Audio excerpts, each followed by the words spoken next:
Hola, muy buenos días, buenos días.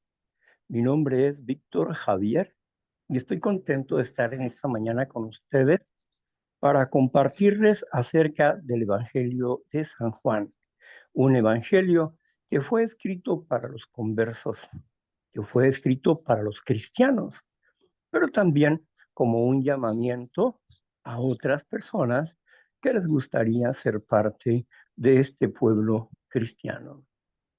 Juan, el apóstol del amor, creo que nos tiene buenas noticias para decirnos en este día, las buenas nuevas del reino de Dios. Ahora pues, escuchemos a Marla con la lectura. Gracias, Marla. Gracias, Víctor. Muy buenos días, compañeros. Y la lectura es Juan 2, del 13. Voy a empezar y el subtema dice, Jesús purifica el templo. Estaba cerca la Pascua de los judíos, y subió Jesús a Jerusalén, y halló en el templo a los que vendían bueyes, ovejas y palomas, y a los cambistas allí sentados. Y haciendo un azote de cuerdas, echó fuera del templo a todos, y las ovejas, y los bueyes, y esparció las monedas de los cambistas, y volcó las mesas. Y dijo a los que vendían palomas, quiten de aquí esto, y no hagan de la casa de mi padre casa de mercado. Entonces se acordaron sus discípulos que estaba escrito, el celo de tu casa me consume. Y los judíos respondieron y dijeron, ¿qué señal nos muestras ya que haces esto? Respondió Jesús y les dijo, destruyan este templo y en 3 días lo levantaré. Dijeron luego los judíos, en 46 años fue edificado este templo y tú en 3 días lo levantarás. Mas él hablaba del templo de su cuerpo. Por tanto, cuando resucitó de entre los muertos, sus discípulos se acordaron que había dicho esto y creyeron la escritura y la palabra que Jesús había dicho. Amén. Ahí termina.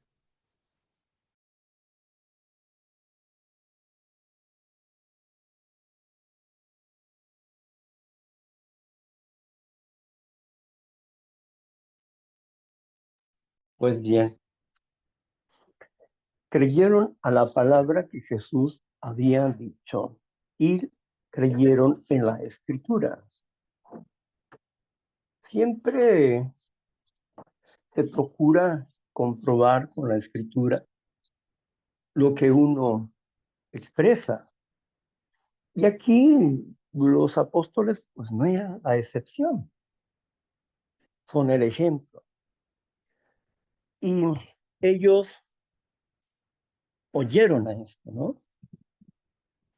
Destruyan este templo y lo levantaré en 3 días. Naturalmente que ellos estaban confundidos porque no entendían la forma de hablar de Jesús. Sus apóstoles muchas veces tampoco lo comprendieron. Y él tenía que explicarles en lo privado lo que él había dicho para que pudieran comprender qué es lo que estaba pasando, por qué hablaba de esa manera. Ellos tenían una fijación en el templo porque así había sido instruido ese pueblo. Pero el Mesías no venía como rey en ese momento, sino como el cordero que iba a ser sacrificado por los pecados del mundo. Pero ellos estaban esperando al Mesías, al rey. Por eso querían hacerlo rey a Jesús.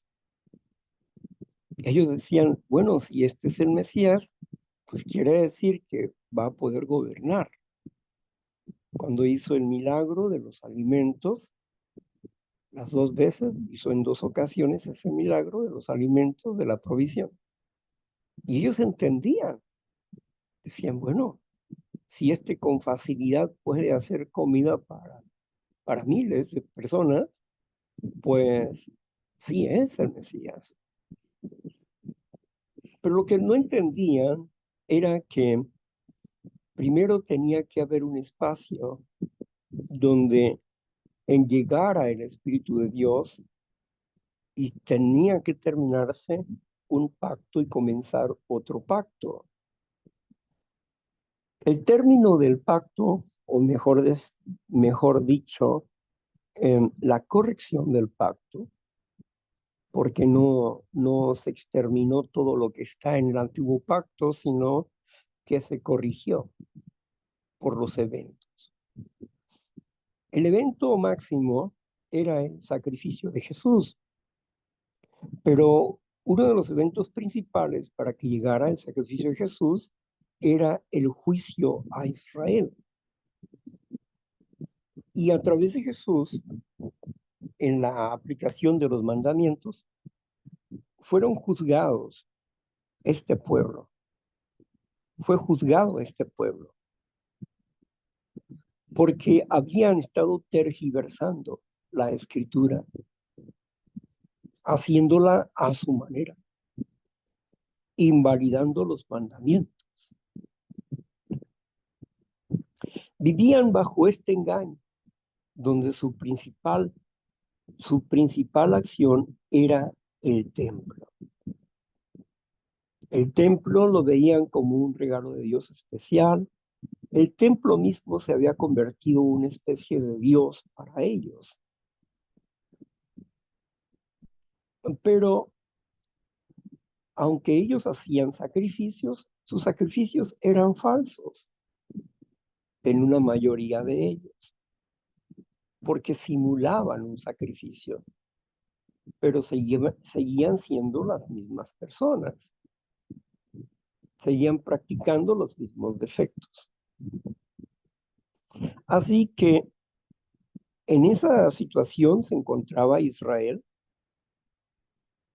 y se vino a juzgar al pueblo de Judá, porque ya había sido un juicio para las otras 10 tribus. Ya había habido un juicio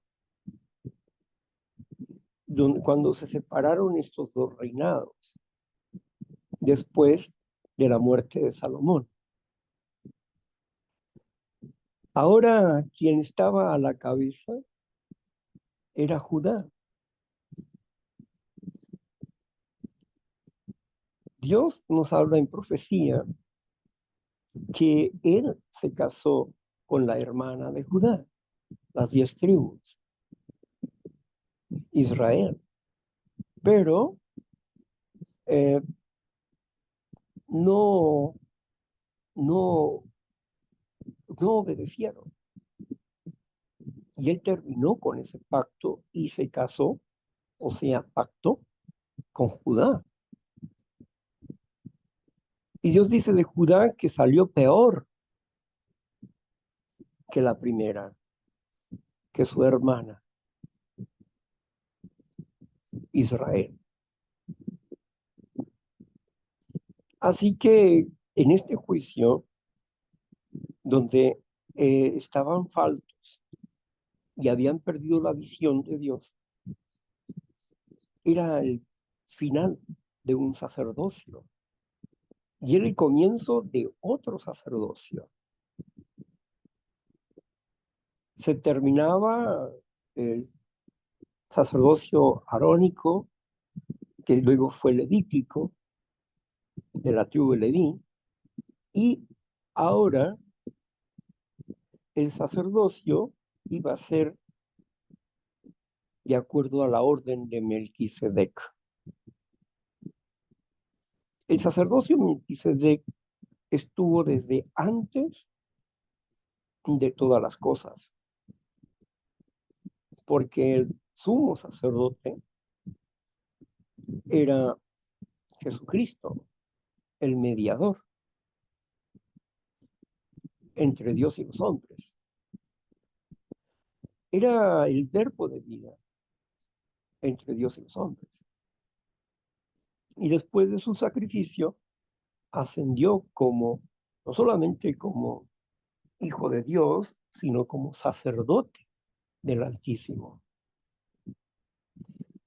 Y Él es el que intercede por nosotros. Él es Melquisedec, rey de justicia, rey de Salem, rey de paz.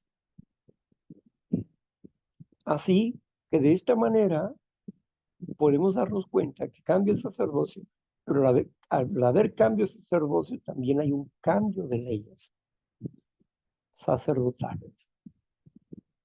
Los sacrificios de los animales quedaron abolidos. Los sacrificios quedaron abolidos, porque hubo un solo sacrificio por todos los pecados del mundo.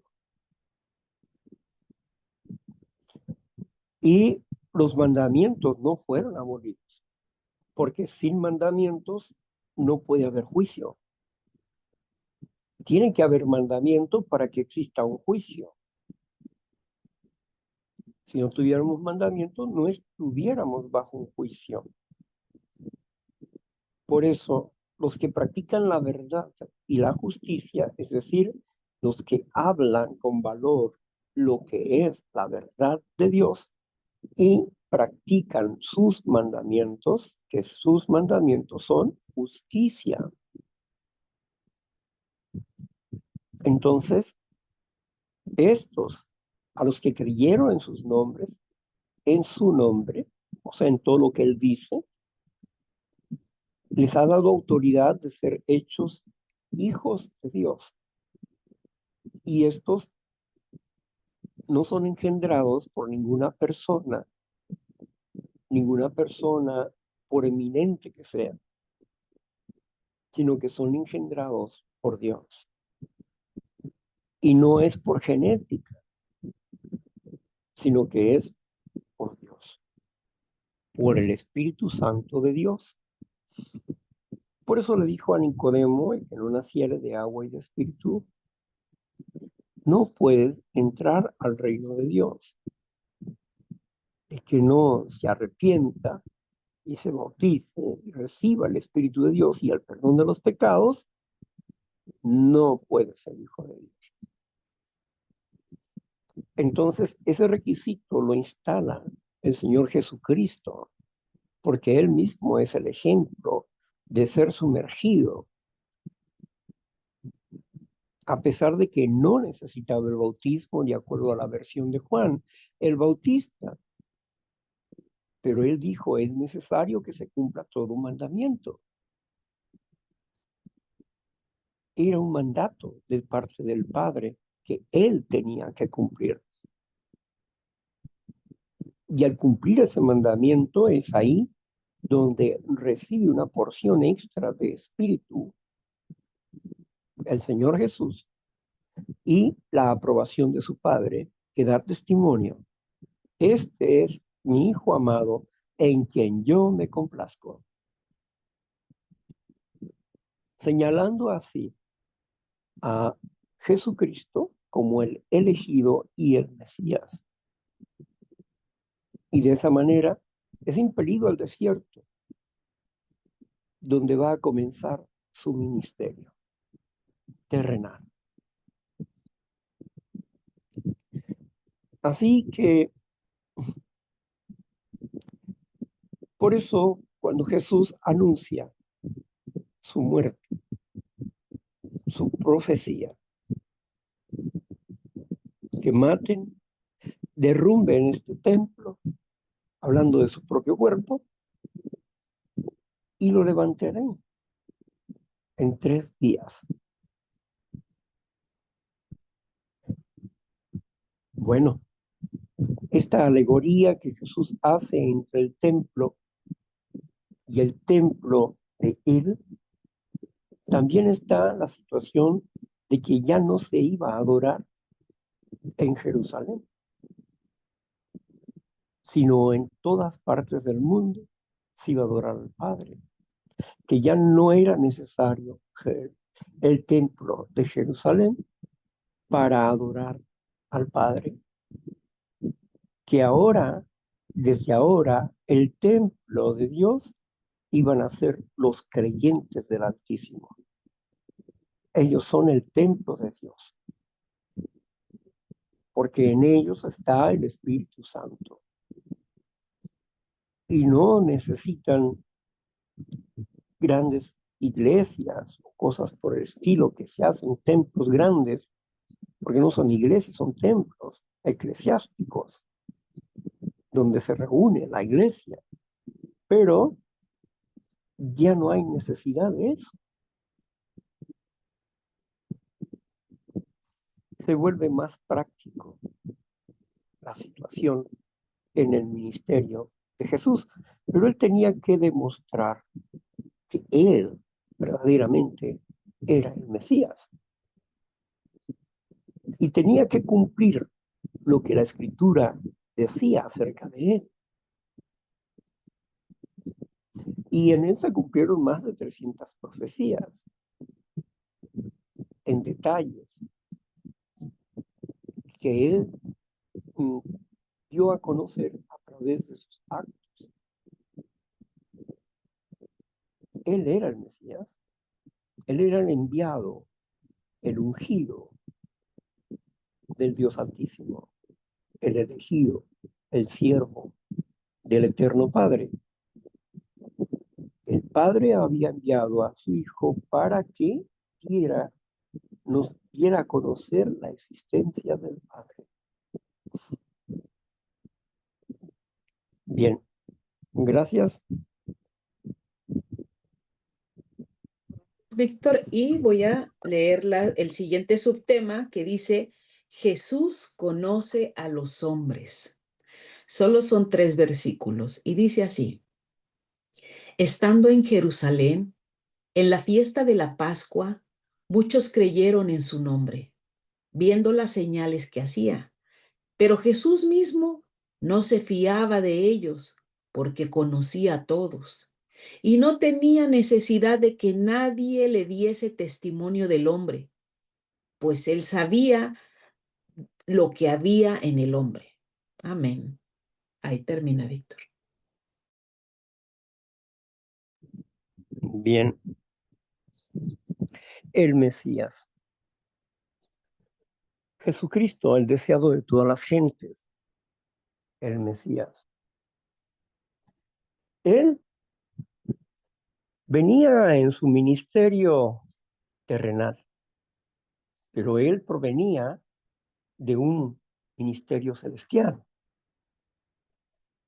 Desde antes de la fundación del mundo, desde antes de que existiera la materia y que existiera el reino de Dios, estaban el Verbo y el Padre. El Padre siempre se mantuvo en la purificación. Al Padre nadie le vio jamás. Jesucristo lo dio a conocer. Y a quien hemos visto en el antiguo pacto, en el nombre del Padre, es al Verbo. En el principio era el Verbo, y el Verbo era con Dios, y el Verbo era Dios. Él era desde el principio con Dios. Así que el Verbo era la palabra en acción, lo cual significa que cuando Dios creaba, el Padre creaba a través de Jesucristo. Creó todos los reinos. El reino espiritual fue creado a través de Jesucristo. Todas las cosas por él fueron hechas. La materia fue creada por él. El ser humano fue creado a través de él. Hagamos al hombre conforme a nuestra imagen y semejanza. El Verbo y el Dios omnipotente estaban ahí. Y esta es la vida eterna, que te conozcan a ti, el único Dios verdadero, y a Jesucristo, a quien tú has enviado. En su ministerio celestial, Él había creado todas esas cosas, las cosas y a las personas, a los animales y a las aves, al mar, las aguas, todo eso. Y Él se regocijaba en eso. Era el obrero del Padre. Lo vemos en el antiguo pacto. Por eso, el que es reconocido como Jehová en el antiguo pacto, el eterno Dios, quien lo representa es el Verbo, y habla a través del Verbo. Por eso algunas veces habla como el ángel de Jehová y otras veces habla como Dios, el Padre. Cuando estudiamos la Escritura, podemos ver la diferencia cuando está hablando como Dios, como representante de Dios, y cuando está hablando como el ángel de Jehová. El ángel de Jehová iba detrás de Israel y delante de Israel y los salvaguardaba. El Verbo estaba presente ahí. Moisés vio pasar al Verbo que representaba al Eterno. Y nos viene a colación lo que dijo Felipe. Muéstranos al Padre y nos basta. Felipe, tanto tiempo he estado con ustedes y aún no me conoces. Entonces, el Padre y yo uno somos. ¿O no crees que el Padre y yo uno somos?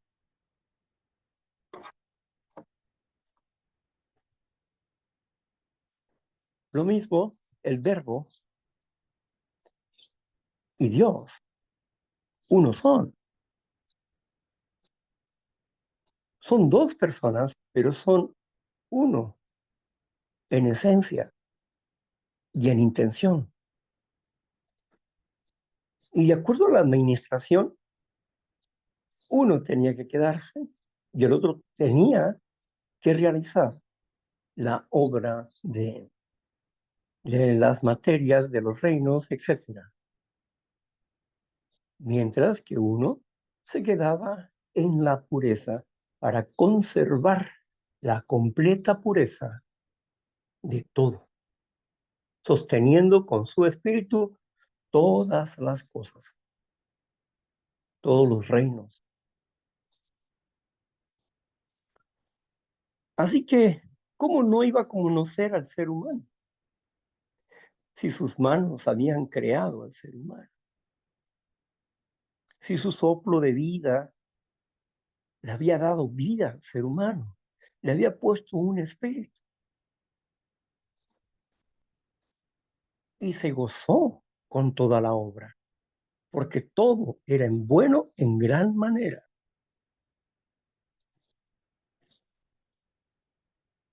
Claro que conocía a todos los hombres porque sabía lo que había en ellos. Ellos seguían las señales, ellos seguían las señales,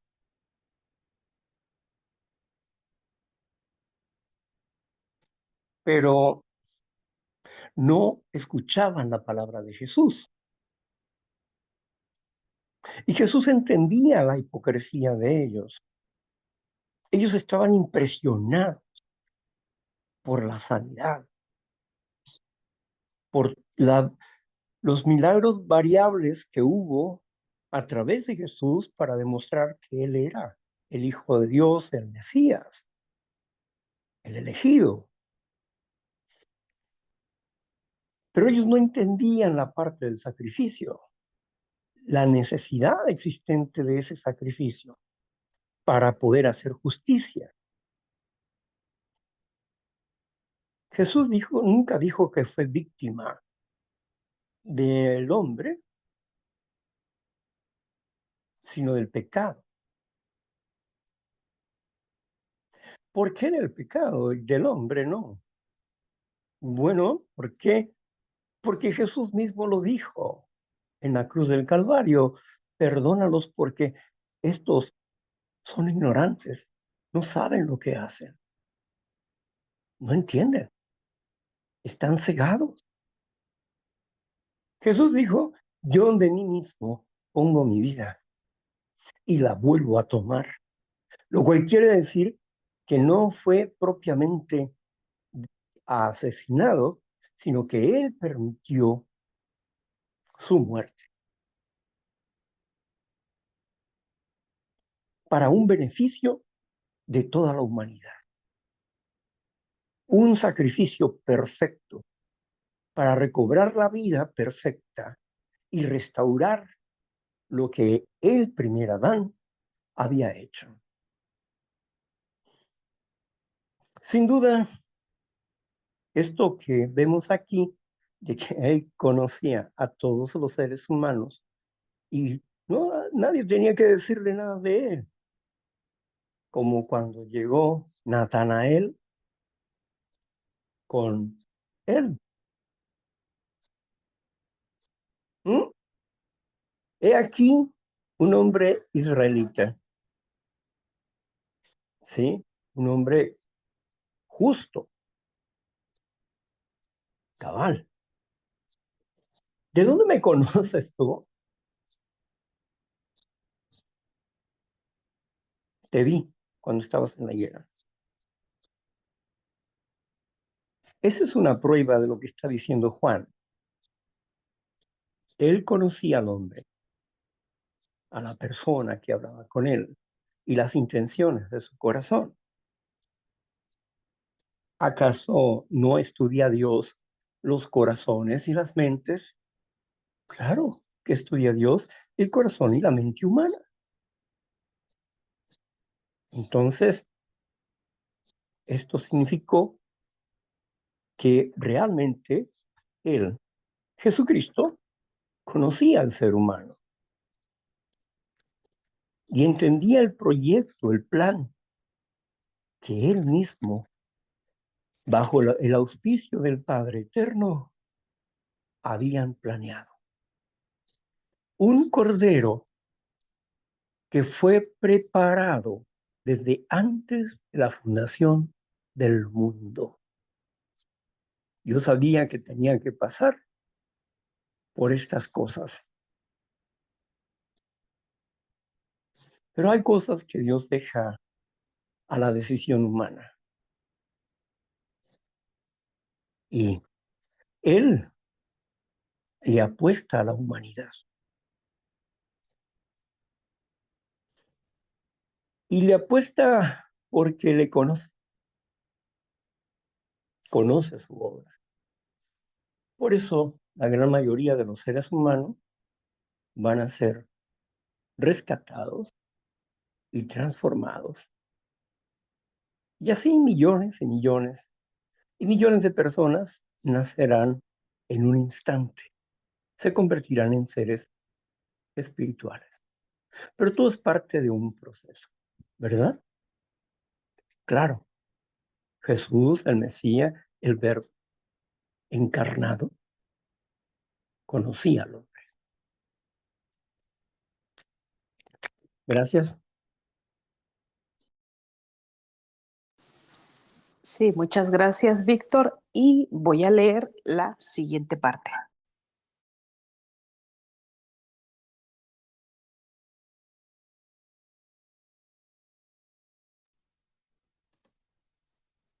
Cerré el micrófono.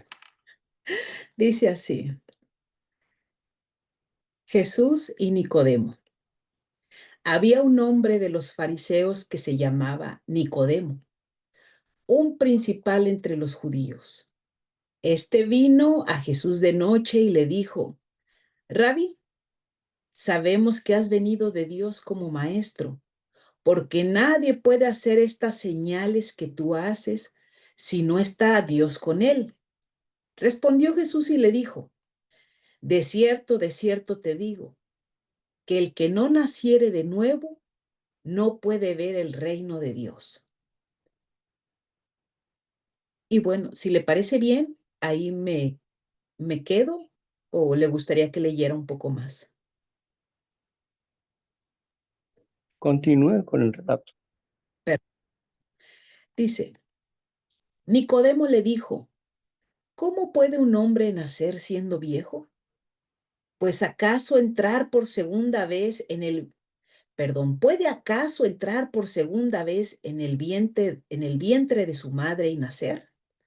Respondió Jesús, de cierto te digo, que el que no naciere de agua y del Espíritu no puede entrar en el reino de Dios.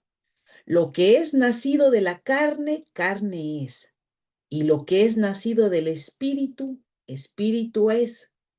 No te maravilles de que te dije, os es necesario nacer de nuevo.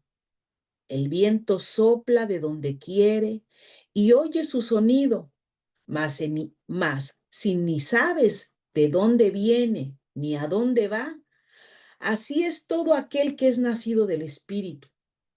Respondió Nicodemo y le dijo, ¿cómo puede hacerse esto? Respondió Jesús y le dijo, ¿eres tú maestro de Israel y no sabes esto? De cierto te digo, que lo que sabemos hablamos y lo que hemos visto testificamos y no recibes nuestro testimonio. Si os he dicho cosas terrenales y no las crees, ¿cómo creerás si te dijera las cosas celestiales? Nadie subió al cielo sino el que descendió del cielo, el Hijo de Hombre que está en el cielo. Y como Moisés levantó la serpiente en el desierto, así es necesario que el Hijo del Hombre sea levantado para que todo aquel que en él cree no se pierda, mas tenga vida eterna. Amén.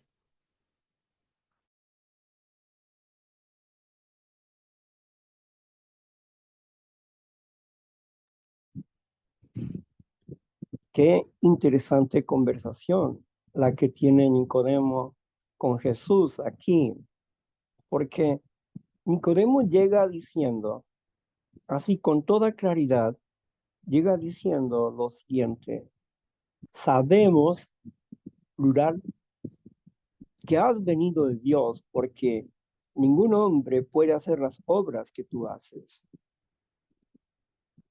si no es que es de Dios. Primero, Nicodemo reconoce la obra de Dios en Cristo Jesús. Y luego dice, sabemos, plural.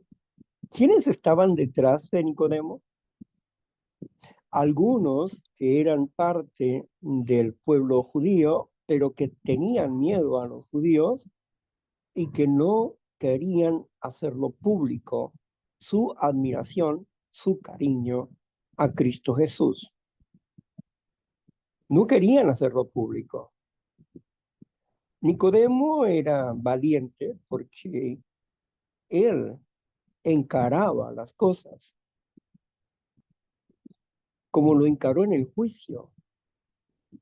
¿Acaso se enjuicia a una persona antes de ser escuchado? ¿Pero qué no has escuchado todo lo que se dice? Le dijeron a Nicodemo. Todo lo que se dice acá, mira que no has escuchado. ¿O qué? ¿Tú también te has vuelto discípulo de ese hombre? Nosotros sabemos que él no viene de Dios. Pero, Para echarle aquí la lavada aquí a la sala.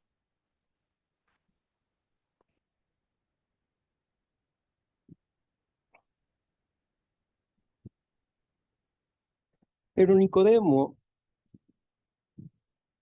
él en su corazón estaba seguro de que él era el Mesías. Cuando Jesucristo fue sacrificado y entregó su último hálito a Dios, en tus manos encomiendo mi espíritu. Lama, lama, sabactani. Dios mío, ¿por qué me has abandonado? En tus manos encomiendo mi espíritu. Cuando él muere, vienen a, vienen a ver a Herodes para que les entregue el cuerpo de Cristo. ¿Y quién lo está haciendo? Nicodemo y José de Arimatea, un hombre rico, pero que también creía en Jesús. Nicodemo y José de Arimatea, quienes embalsamaron a Jesús y lo pusieron en una tumba nueva, cumpliendo así una profecía. Ahora bien, aquí Nicodemo llega con el Señor Jesús. Sabemos que has venido de Dios. Jesús lo aborda diciendo, es necesario nacer de nuevo. ¿Acaso el hombre siendo viejo podrá volver a entrar al vientre de su madre? Claro, Nicodemo podía entender físicamente eso, pero no podía entenderlo espiritualmente. Tú, siendo instructor de Israel, ¿no conoces las cosas espirituales? Te he hablado de cosas terrenales y no las entiendes. ¿Qué tal será si te hablara de las espirituales? Jesús estaba haciendo alusión a una regla de la pedagogía. Instruimos a través de una verdad conocida para llevar a la persona a una verdad desconocida. Es lo que Jesús estaba diciendo ahí con sus palabras, diciendo que te he hablado desde la base física para que comprendas y no lo has entendido. El viento, ¿por qué dice el viento? El ruaj. ¿Por qué dice ruaj? El espíritu, el viento, sopla de donde quiere y va hacia donde tú no sabes. Y así son los hijos nacidos de Dios. Los hijos nacidos de Dios van a donde Dios quiere que ellos vayan. Como sucedió con Felipe. Cuando se le dijo, Felipe, vete al desierto. Y luego se le dijo, toma ese camino y acércate a esa carreta que va a ir. Los hijos de Dios Ayudando. viajan a donde quiera que vayan.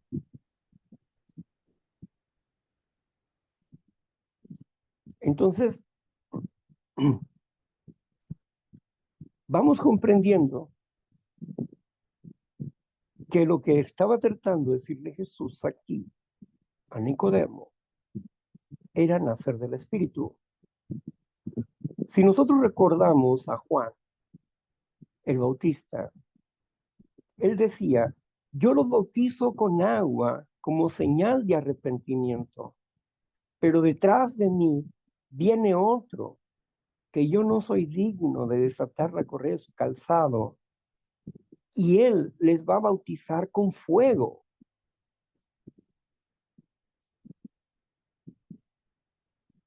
Porque primeramente vino Juan con el bautismo en agua. Después, cuando fue bautizado Jesús, entonces empezaron a bautizar los discípulos.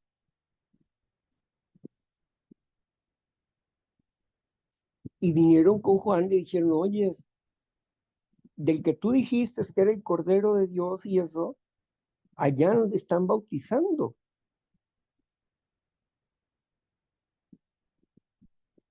Está bien, o sea, si Dios se lo ha dado, porque yo dije que yo no era. Él es el Cordero que quita el pecado del mundo.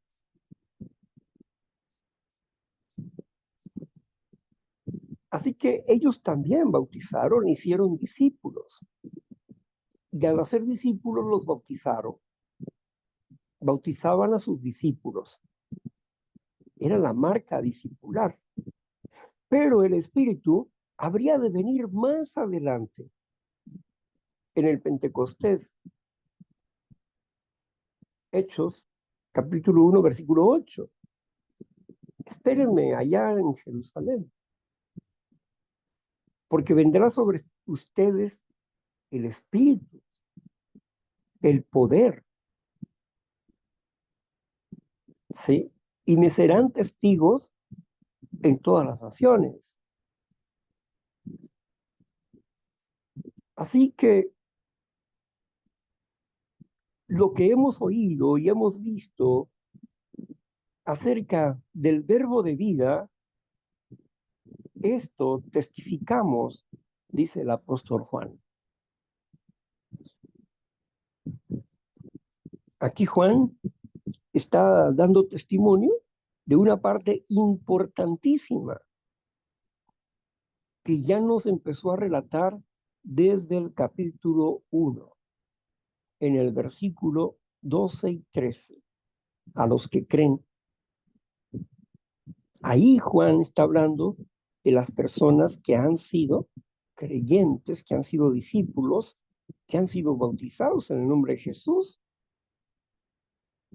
y que ahora poseen agua y espíritu.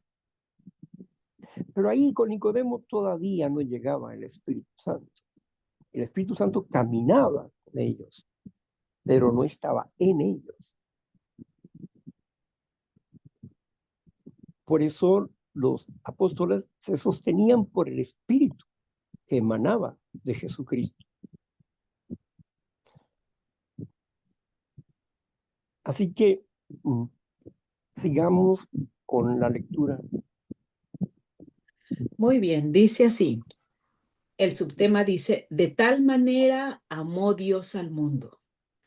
Porque de tal manera amó Dios al mundo que ha dado a su Hijo unigénito, para que todo aquel que en él cree no se pierda, mas tenga vida eterna. Porque no envió Dios a su Hijo al mundo para condenar al mundo, sino para que el mundo sea salvo por él. El que en él cree no es condenado, pero el que no cree ya ha sido condenado, porque no ha creído en el nombre del unigénito Hijo de Dios. Y esta es... Se rebaló, que está mojado. Venga, venga que la cargo. Ocupa. Tu micrófono, Karina.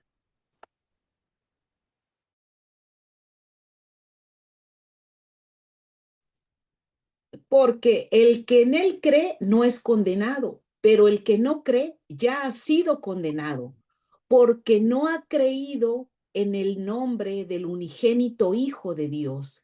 Y esta es la condenación, que la luz vino al mundo y los hombres amaron más las tinieblas que la luz, porque sus obras eran malas. Porque todo aquel que hace lo malo aborrece la luz y no vive en la luz, para que sus obras no sean reprendidas. Mas el que practica la verdad viene a la luz, para que sea manifiesto que sus obras son hechas en Dios. Amén.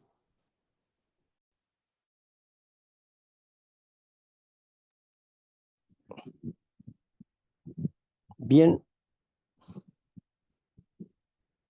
aquí encontramos este texto que nos dice, pues, de tal manera amó Dios al mundo, que ha dado a su Hijo unigénito para que, para que todo aquel que en él ponga su fe no sea destruido, mas tenga vida eterna. Naturalmente que desde aquí el verbo lo que quiere dar es vida eterna. no ha venido para condenar al mundo, sino para que tengan vida eterna. Pero por la justicia que es imperativa, tiene que haber un orden para que todas las cosas sean sometidas bajo la voluntad del Hijo. Todas las personas sean sometidas bajo la voluntad del Hijo. Y todo aquel que cree en el proyecto de Jesús y busca vivir ese proyecto, ha sido rescatado. Pero el que no cree es condenado. Pero para poder creer necesita conocer el proyecto, porque si no le enseñan el proyecto, ¿cómo va a creer? La mayoría ha conocido un evangelio falso.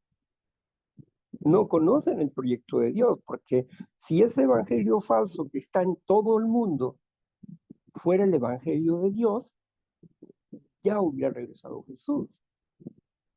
¿Por qué digo esto? Porque el mismo Jesús lo dijo. En Mateo 24, 12, si no mal recuerdo, dice ahí claramente, y este evangelio será predicado en todo el mundo, y entonces vendrá el fin.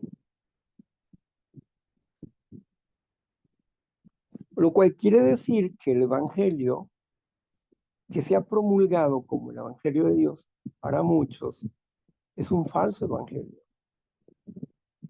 Porque si ya hubiera llegado, si hubiera ya llenado, entonces ya estuviera Jesús aquí. Pero no.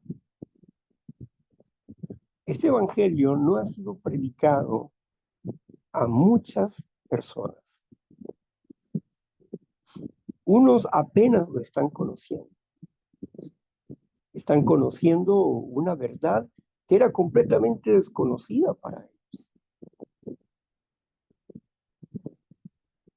La luz en las tinieblas resplandece. Lo vuelve a repetir Juan, porque ya lo dijo allá en capítulo 1.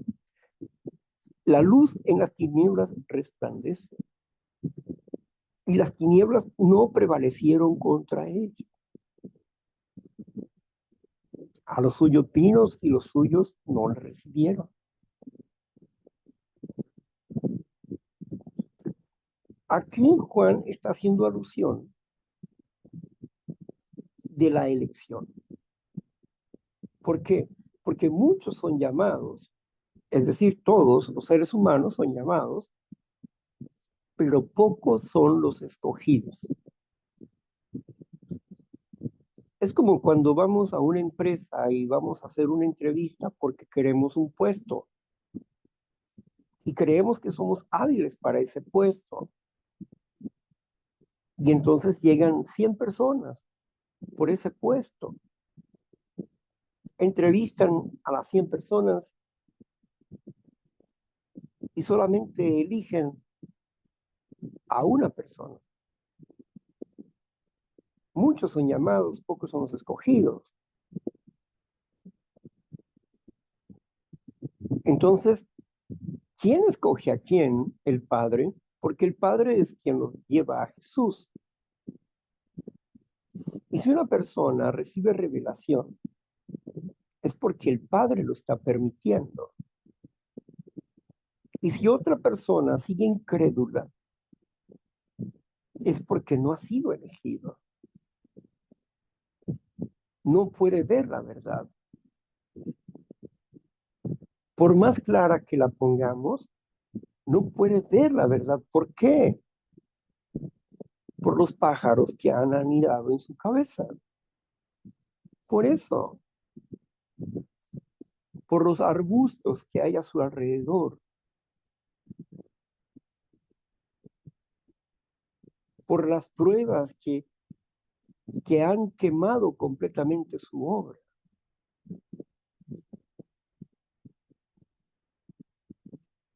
Por las ideas de otras personas, enseñanzas de otras personas que se han llevado la semilla de la verdad. Por eso no pueden creer. Por eso es el Padre quien revela. Y Jesús se lo dice a Pedro. ¿Quién dices tú que soy yo? Tú eres el Hijo de Dios, Jesucristo, el Mesías. Mi Padre te lo ha revelado. Dijo el Señor Jesús. Eso no lo sabes de ti. Mi Padre te lo ha revelado.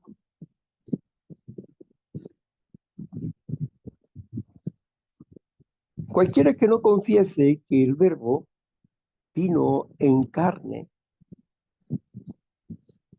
que se humanó, que se hizo humano,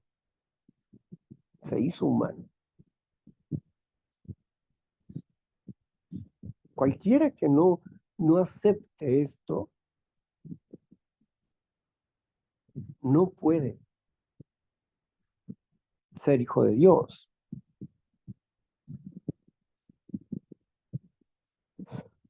¿Por qué? Porque es importante entender la humanidad de Jesucristo.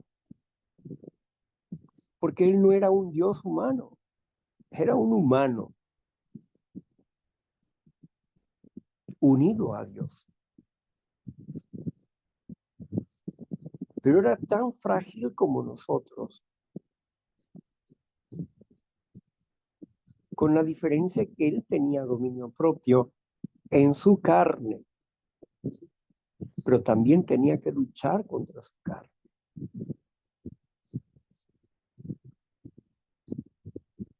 Así que Él venció en todo eso. Por eso se hizo apto, porque no quebrantó el mandamiento de Dios.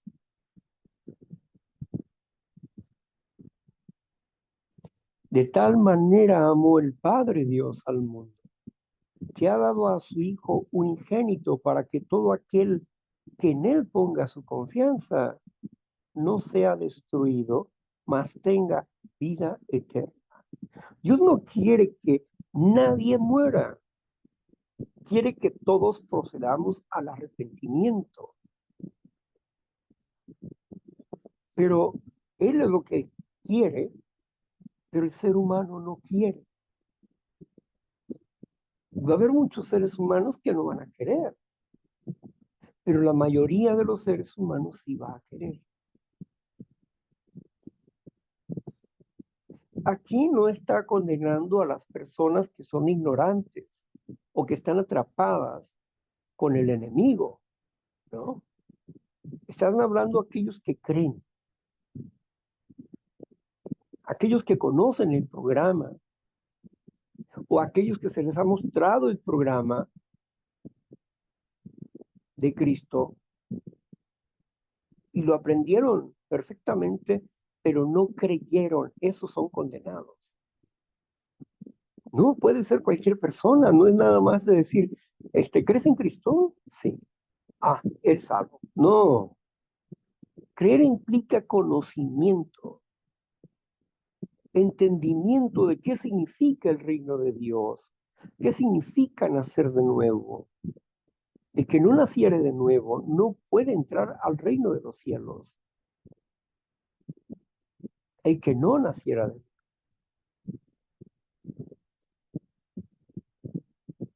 Es necesario nacer de agua y de espíritu, dijo Jesús. Es un mandamiento.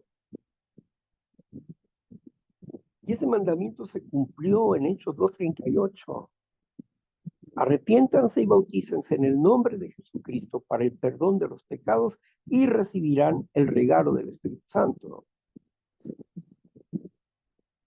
Es una promesa, porque nos comprometemos a la santificación, es decir, a la limpieza diaria de nuestra vida espiritual.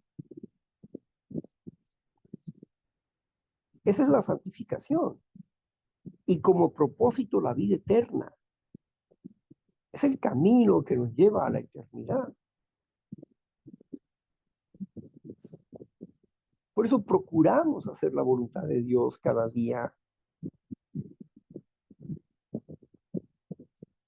Así como dice el paso 12, tratamos de llevar este mensaje.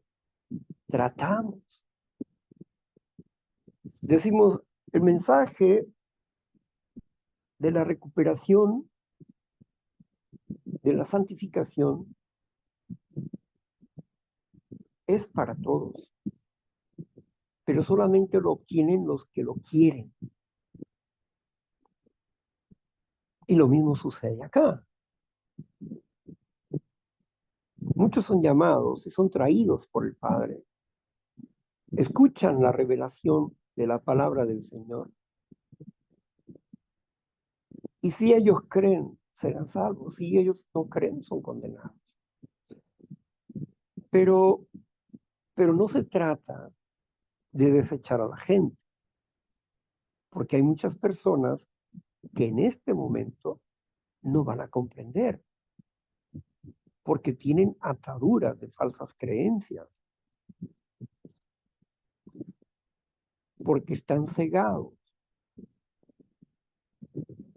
Por eso mi palabra no haya lugar en sus corazones, dijo el Señor Jesús,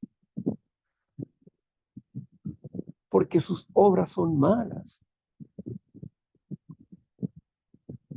Y no quieren venir a la luz para que sean descubiertas.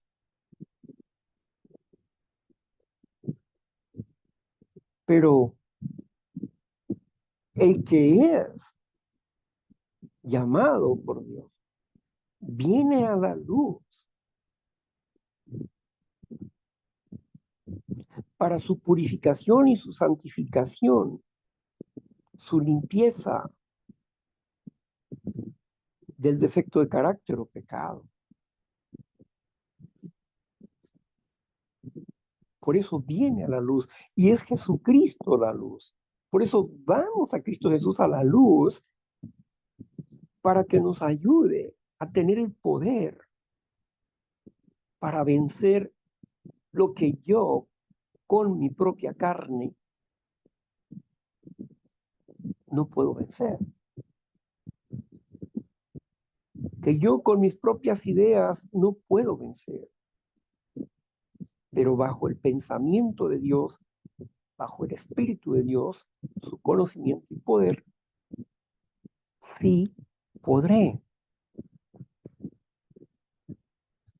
Pero tengo que estar convencido de que quiero romper con ese acto de maldad en la carne.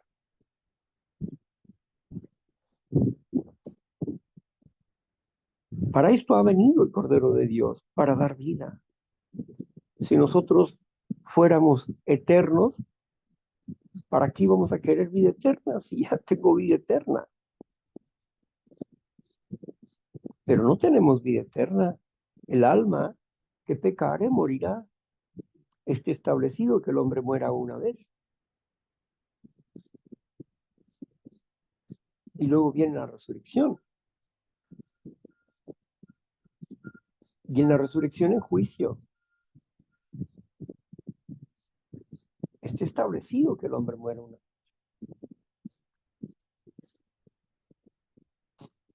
Entonces, somos finitos y morimos. Y no vamos a ningún infierno ni a ningún cielo. Por lo menos infierno en llamas no. Ni a un cielo. Nuestro espíritu regresa a Dios, pero Dios lo cuida para darnos un cuerpo en la resurrección, que es diferente.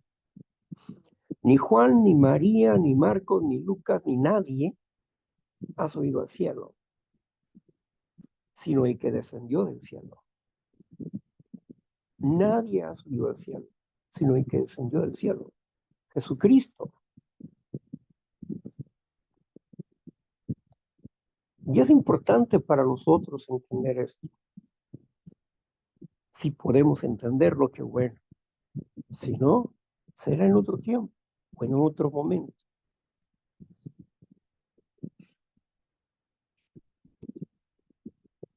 Porque el Evangelio es de atracción y no es de promoción. Las buenas noticias deben de ser atractivas. No es una promoción. Vengan aquí, todo. No, no. El que ha de venir vendrá. El que ha de ser de Cristo será de Cristo. Porque así se ha decidido en el cielo.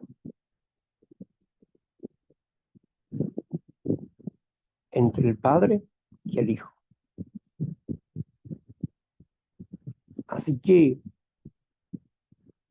tengamos paz y hagamos las paces con Dios y busquemos ser adoradores que adoren en espíritu y en verdad, con conocimiento y fortaleza, con valor para cambiar. Bueno, pues creo que hasta aquí nos quedamos con nuestro intercambio de hoy sobre Juan, el capítulo 2, y proseguiremos el próximo martes.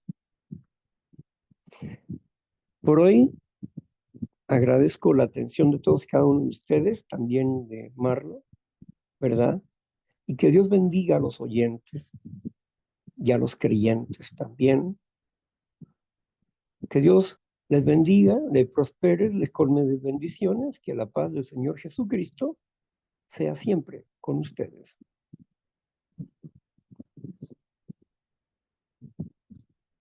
Bueno, pues gracias, Marla.